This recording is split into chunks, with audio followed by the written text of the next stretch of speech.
নমস্কাৰ বন্ধুসকল welcome to my YouTube channel Assam career job আজি পুনৰ আপোনালোকৰ বাবে বহুত ভাল খবৰ আহি গ'ল আৰ্মি মেথছ বিভাগৰ ফালৰ পৰা নতুনকৈ চাকৰি মুকলি কৰিছে প্ৰায় 41,360 প্লাছ আপোনালোকে ভেকেন্সি দেখিবলৈ পাব পোষ্ট মুকলি কৰি দিছে সো ইয়াৰ ক্ষেত্ৰত আপোনালোকে আবেদনসমূহ কৰিবলৈ 10 পাছ যদি কৰিছে তেতিয়াও এপ্লাইসমূহ কৰিব পাৰিব যদি 12 পাছ কৰিছে তেতিয়াও এপ্লাইসমূহ কৰিব পাৰিব যদি আপোনালোকে ডিগ্ৰী পাছ কৰিছে তেতিয়াও এপ্লাইসমূহ কৰিব পাৰিব ইয়াত কোনো দৌৰ নাই কোনো ডাইৰেক্ট সিলেক্ট হ'ব গ্ৰেড 3 আৰু গ্ৰেড 4 লেভেলৰ ভেকেন্সি হয় সো এমটিএছৰ ভেকেন্সি দেখিবলৈ পাব মাল্টিটাস্কিং ষ্টাফৰ ভেকেন্সিও আপোনালোকে দেখিবলৈ পাব ইয়াত সকলো ধৰণৰ ভেকেন্সি দেখিবলৈ পাব সো যদি ভিডিওটো ভাল পায় ভিডিও লাইক কৰিব পাৰে লগতে চেনেলটো সাবস্ক্ৰাইব কৰি দিব পাৰে এনেকুৱা ধৰণৰ ভিডিওসমূহ প্ৰতিদিনে পাই থাকিব আৰু মোৰ হোৱাটছআপ চেনেল লিংক ভিডিও ডেসক্ৰিপশ্যনত দিয়া আছে তাত গৈ ফলোটো কৰি দিব তেতিয়া আপোনালোকে ডেইলি জবৰ আপডেটসমূহ পাই থাকিব পাৰিব আহক আজি ভিডিওটো আৰম্ভ কৰোঁ আপোনালোকে এই ভেকেন্সিখিনি কেতিয়াৰ পৰা আপোনালোকে এপ্লাইসমূহ হ'ব সেইখিনি কথাও গম পাব পাৰিব সো ভিডিও আপোনালোকে শেষলৈকে চাই থাকিব আৰ্মি মেথছ ৰিক্ৰুটমেণ্ট 2025ৰ কাৰণে আহিছে এপ্লাই অনলাইন যোগে পাৰিব 41,822 পোষ্ট আপোনালোকে দেখিবলৈ পাইছে আৰু এই ভেকেন্সিখিনি ক্ষেত্ৰত আপোনালোকে অনলাইন যোগে এপ্লাইসমূহ কৰি ল'ব পাৰিব মই পোনপ্ৰথমে আপোনালোকক মই অভাৰভিউটো দি দিব বিচাৰিছোঁ ভেকেন্সি নেমটো দেখি হৈছে ইণ্ডিয়ান আৰ্মি ভৰ্তি 2025ৰ কাৰণে আহিছে অৰ্গেনাইজেশ্যন নেম আপোনালোকে দেখি হৈছে মিলিটাৰী ইঞ্জিনিয়াৰিং ছাৰ্ভিচ MESৰ পৰা ভেকেন্সিখিনি আহিছে আৰু এই ভেকেন্সিখিনি কথা যদি ক'বলৈ যাওঁ গ্ৰেড 3 গ্ৰেড 4 লেভেলৰ মই আপোনালোকক আগতে জনাইছোঁ জুনিয়ৰ ইঞ্জিনিয়াৰ ভেকেন্সি দেখিবলৈ পাব ছুপাৰভাইজাৰ ভেকেন্সি দেখিবলৈ পাব MTSৰ ভেকেন্সি দেখিবলৈ পাব মিটাৰ ৰিডাৰ ভেকেন্সি দেখিবলৈ পাব মেটৰ ভেকেন্সি দেখিবলৈ পাব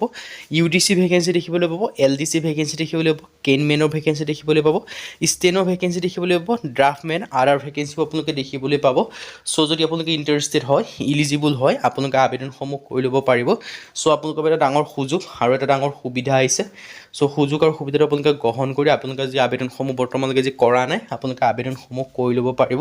এটা ডাঙৰ সুযোগ আৰু এটা ডাঙৰ সুবিধা আপোনালোকৰ বাবে মুকলি কৰিছে দেখিব হৈছে ভেকেন্সিখিনিৰ ক্ষেত্ৰত জুনিয়ৰ ইঞ্জিনিয়াৰৰ পৰা আদি কৰি ছুপাৰভাইজাৰৰ পৰা আদি কৰি MTSৰ পৰা মিটাৰ ৰিডাৰৰ পৰা আদি কৰি মেটৰ পৰা আদি কৰি সকলো ধৰণৰ আপোনালোকে ভেকেন্সি দেখিবলৈ পাব 10 পাছ 12 পাছ গ্ৰেজুৱেশ্যন লেভেলৰ সকলো ধৰণৰ আপোনালোকে ভেকেন্সি দেখিবলৈ পাব যদি আপোনালোকে ইণ্টাৰেষ্টেড হয় ইলিজিবল হয় আপোনালোকে আবেদনসমূহ কৰি ল'ব পাৰিব টোটেল পোষ্ট আপোনালোকে 41,822 প্লাছ পোষ্ট আপোনালোকে দেখিবলৈ পাব ভেকেন্সি মুকলি কৰিছে এপ্লাই মোডটো আপোনালোকে অনলাইন যোগে কৰিব পাৰিব হু কেন এপ্লাই যদি ক'বলৈ যাওঁ অল ইণ্ডিয়া মেল হওক ফিমেল হওক সকলোৱে আবেদনসমূহ কৰি ল'ব পাৰিব অল ইণ্ডিয়া মেল ফিমেল কোনো কথা নাই সকলোৱে ভেকেন্সিখিনিৰ ক্ষেত্ৰত আবেদনসমূহ আপোনালোকে কৰি ল'ব পাৰিব বয়সৰ মহিমাৰ ক্ষেত্ৰত 18 বছৰৰ পৰা আবেদনসমূহ ষ্টাৰ্ট হৈছে আৰু মেক্সিমাম এজ 30 বছৰলৈকে আবেদনসমূহ কৰিব পাৰিব 18 পৰা 30 বছৰ বয়সৰ ভিতৰত সকলো কেন্দ্ৰীয় ভেকেন্সিখিনিৰ ক্ষেত্ৰত আবেদনসমূহ কৰিব পাৰিব লগতে আপোনালোকে এজ ৰিলেক্সেশ্যনসমূহ লাভ কৰিব পাৰিব SC SC ক্ষেত্ৰত 5 বছৰ কৰি সমূহ লাভ কৰিব পাৰিব OBCৰ ক্ষেত্ৰত 3 বছৰকৈ লাভ কৰিব পাৰিব আৰু BWBDৰ ক্ষেত্ৰত আপোনালোকে 10 বছৰ পৰ্যন্ত এজ ৰিলেক্সেশ্যনসমূহ লাভ কৰিব পাৰিব সো যদি আপোনালোকে ইণ্টাৰেষ্টেড হয় ইলিজিবল হয় আপোনালোকে আবেদনসমূহ কৰি ল'ব পাৰিব সো আপোনালোকৰ এটা ডাঙৰ সুযোগ আৰু এটা ডাঙৰ সুবিধা আহিছে সো এই সুযোগ আৰু সুবিধাটো আপোনালোকে গ্ৰহণ কৰি যদি বৰ্তমানলৈকে যে আপোনালোকে আবেদনসমূহ কৰা নাই আপোনালোকে আবেদনসমূহ কৰিব পাৰিব আৰু আবেদনসমূহ কৰিবলৈ আপোনালোকৰ সিলেকশ্যন প্ৰচেছটো ৰিটেন এক্সাম হ'ব আৰু এডুকেশ্যন কোৱালিফিকেশ্যন 10 পাছ কৰিলে 12 পাছ কৰিলে নাইবা যদি গ্ৰেজুৱেশ্যন পাছ কৰিছে তেতিয়া আবেদনসমূহ কৰিব পাৰিব 10 পাছৰ কাৰণে আপোনালোকে ইলিজিবল হ'ব 12 পাছৰ কাৰণে হ'ব আৰু লগতে গ্ৰেজুৱেশ্যন যে পাছ কৰিছে তেতিয়াও আপোনালোকে আবেদনসমূহ কৰি ল'ব পাৰিব আৰু ভেকেন্সিকেইটাৰ ক্ষেত্ৰত আবেদনসমূহ কৰিবলৈ আপোনালোকৰ ডকুমেণ্টছ কিছুমান প্ৰয়োজন হ'ব পাছপোৰ্ট সাইজ ফটোগ্ৰাফ লাগিব সিগনেচাৰ লাগিব আধাৰ কাৰ্ড লাগিব এডুকেশ্যন সাৰ্টিফিকেট লাগিব কাষ্ট সাৰ্টিফিকেট লাগিব এইকেইটা ডকুমেণ্টছ হ'লে আপোনালোকে আবেদনসমূহ কৰিব পাৰিব আৰু কাষ্ট সাৰ্টিফিকেট সকলোৰে ক্ষেত্ৰত নালাগে সো যিকেইটাৰ ক্ষেত্ৰত সকলোৰে ক্ষেত্ৰত প্ৰযোজ্য নহয় সো যদি আপোনালোকে ইণ্টাৰেষ্টেড হয় ইলিজিবল হয় আপোনালোকে আবেদনসমূহ কৰি ল'ব পাৰিব এই ভেকেন্সিকেইটাৰ ক্ষেত্ৰত আপোনালোকৰ বাবে এটা ডাঙৰ সুযোগ আৰু এটা ডাঙৰ সুবিধা আহিছে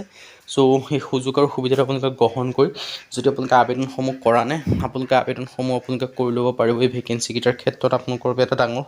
সুযোগ আৰু ডাঙৰ এটা সুবিধা আহিছে সো ইয়াত ডিটেইলছখিনি জনাই দিলে হাউ টু এপ্লাই ইয়াৰ ক্ষেত্ৰত আপোনালোকৰ আবেদনসমূহ অনলাইন যোগে কৰিব পাৰিব আৰু মই এডভাৰটাইজমেণ্ট আৰু এপ্লাই লিংকটো ভিডিও ডেছক্ৰিপশ্যন দিয়া আছে তাত আপোনালোকে ভিজিট কৰি ভালদৰে এডভাৰটাইজমেণ্টখন পঢ়ি চাব পাৰিব যদি আপোনালোকে আবেদনসমূহ কৰা নাই আপোনালোকে কৰি ল'ব পাৰিব আৰু আবেদনসমূহ আপোনালোকৰ ছেপ্টেম্বৰ মাহৰ শেষৰ সপ্তাহৰ পৰা ষ্টাৰ্ট হ'ব সো বৰ্তমানলৈকে এপ্লাই লিংকটো এক্টিভ হোৱা নাই সো আমাৰ চেনেলটো চাই থাকক যেতিয়া এপ্লাই লিংক এক্টিভ হ'ব তেতিয়া সকলোকে আগত আমাৰ চেনেলত লাভ কৰিব পাৰিব সো আবেদনসমূহ ছেপ্টেম্বৰ মাহৰ শেষৰ সপ্তাহত ষ্টাৰ্ট হ'ব সো আজি ভিডিও ইমানে যদি ভিডিও ভাল পালে লাইক কৰিব পাৰে লগতে চেনেলটো ছাবস্ক্ৰাইব কৰিব এনেকুৱা ধৰণৰ ভিডিঅ'সমূহ প্ৰতিদিনে পাই থাকিব আজিলৈ বাই পুনৰ লগ পাম